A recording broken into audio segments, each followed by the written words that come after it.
Hello and welcome back to the channel. It's another exciting day in the world of football transfers and Premier League drama. Today in United Insider, we will dive into some intriguing news. Ruben Amorim has faced the media ahead of Manchester United's upcoming Premier League clash against Sunderland, a game that carries huge importance not only for the team's momentum, but also for his own future at Old Trafford.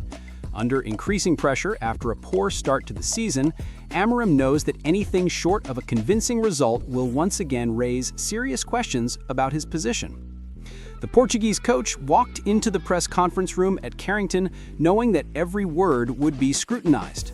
The backdrop of United's disappointing 3-1 defeat to Brentford still lingers heavily over the club, and fans have grown restless with the lack of progress.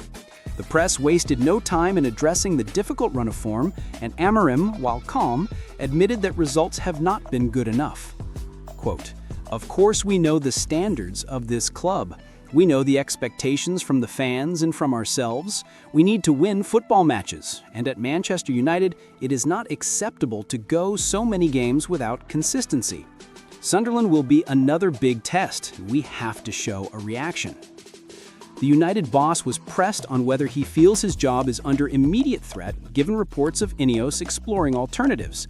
Amorim's response was firm, but measured. "My focus is always on the next game. I can't control the speculation or what people say outside.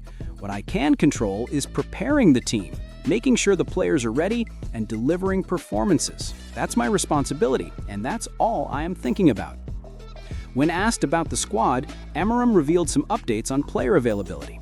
Lisandro Martinez and Luke Shaw remain doubts after recent struggles with fitness, while Bruno Fernandes is available despite his penalty miss against Brentford.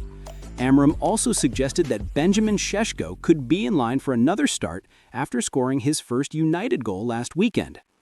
Quote, "Benjamin showed his quality with the goal. He's young, he's adapting, but I see his potential every day in training. He gives us another option in attack, and I believe he can grow into a very important player for the club." The topic of Rasmus Højlund inevitably came up after his Champions League heroics on loan at Napoli. Amorim was quick to praise the Dane, but emphasized that the focus remains on those currently in Manchester.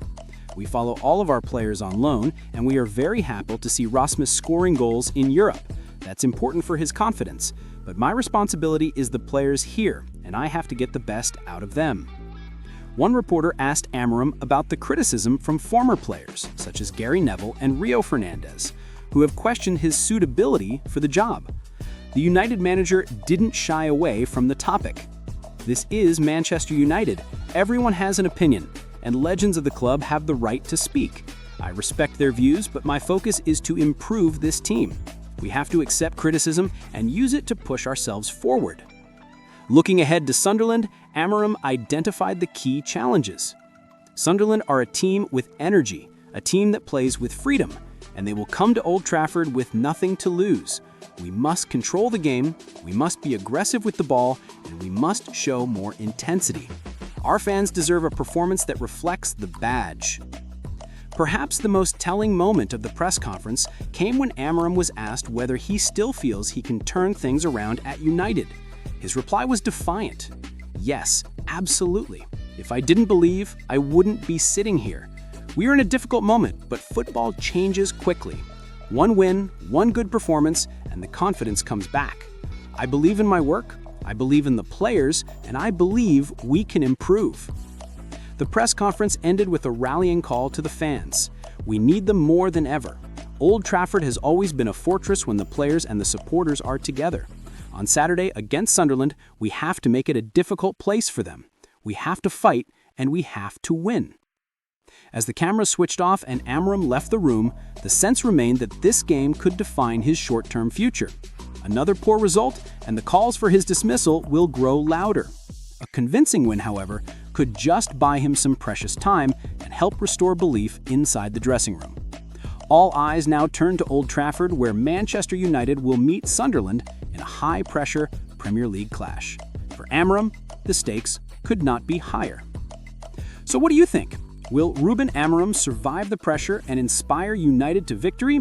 Or is Sunderland the game that could seal his fate? Let me know your thoughts in the comments below.